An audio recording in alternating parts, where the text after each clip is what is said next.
Welcome back to Off the Record. I'm Amy, and today we're talking about women who changed music, but don't always get the credit they deserve.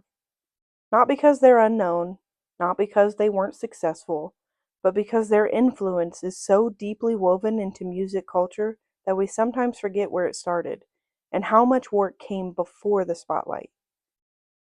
Carole King helped shape modern songwriting as we know it. But long before she was a solo artist, she was already doing the work, just behind the scenes. In the early 1960s, Carole King was part of the Brill Building songwriting scene in New York, working as a professional staff songwriter. She often wrote with her husband at the time, Jerry Goffin, and together they created massive hits for other artists. Songs like Will You Love Me Tomorrow, The Locomotion, Up on the Roof, and Take Good Care of My Baby. These weren't background songs. They defined an era. For years, Carole King's voice was everywhere, just not her voice. When Tapestry came out, it wasn't flashy, it was intimate, warm, honest, and it changed expectations. Suddenly, vulnerability wasn't a weakness, it was the point. So much of today's singer-songwriter world traces directly back to Carole King, even when her name isn't the one people say first. Joni Mitchell didn't just write songs, she rewired what songwriting could be. But before she became the Joni Mitchell we talk about now, she was deeply embedded in the 1960s folk scene. She played coffee houses, small venues, and spent years honing her craft. For a while, she was actually better known as a songwriter for other artists, with her songs recorded by people like Judy Collins and Tom Rush. When Joni stepped fully into her solo career, she brought that same poetic, emotionally complex writing with her. But now she controlled the voice telling the story. She wrote about independence, contradiction, longing, and self-awareness without explaining herself. Joni didn't chase radio, she chased truth. And in doing that, she influenced generations of artists who learned they didn't have to fit neatly into a box to be taken seriously. Lauryn Hill exists at the intersection of brilliance and pressure. Before she was a solo artist, she was part of the Fugees, where she was already clearly a standout. Her voice, her presence, her perspective. The Fugees' album, The Score, was a massive success, and Lauryn was already being recognized, but she was still working with a group. When The Miseducation of Lauryn Hill came out, it didn't just succeed, it shifted culture.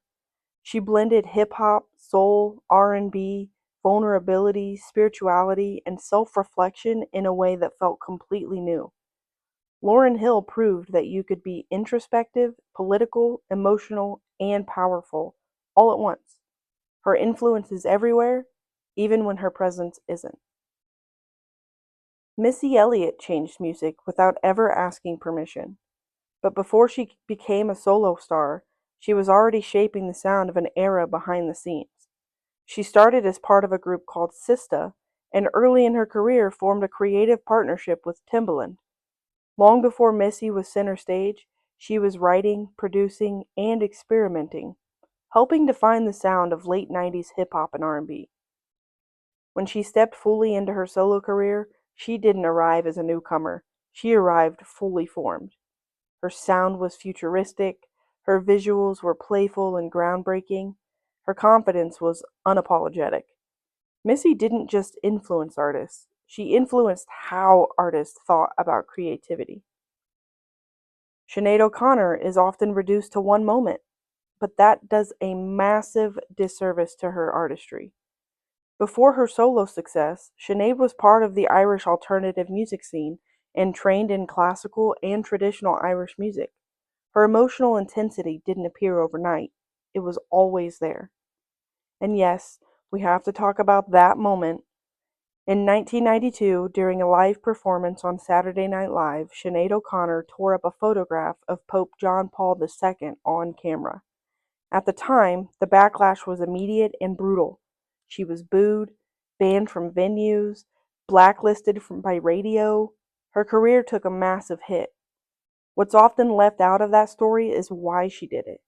Sinead later explained that the act was a protest, a warning about abuse within the Catholic Church, long before those conversations were widely acknowledged or believed.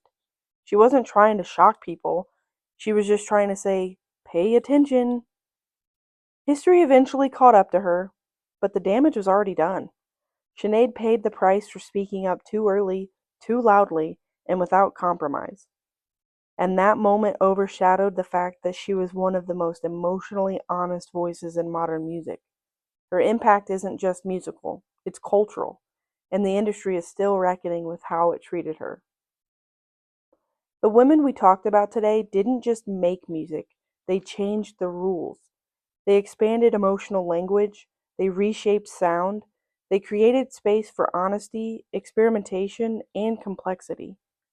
And none of it came out of nowhere. There was work before the spotlight, risk before recognition, and influence before credit. Hitting episode 15 felt like the right moment to talk about this, because this podcast exists in the space they helped create, a space where music is personal, where history matters, and where listening closely is the whole point. Thanks for listening to Off the Record, whether this is your first episode or your 15th.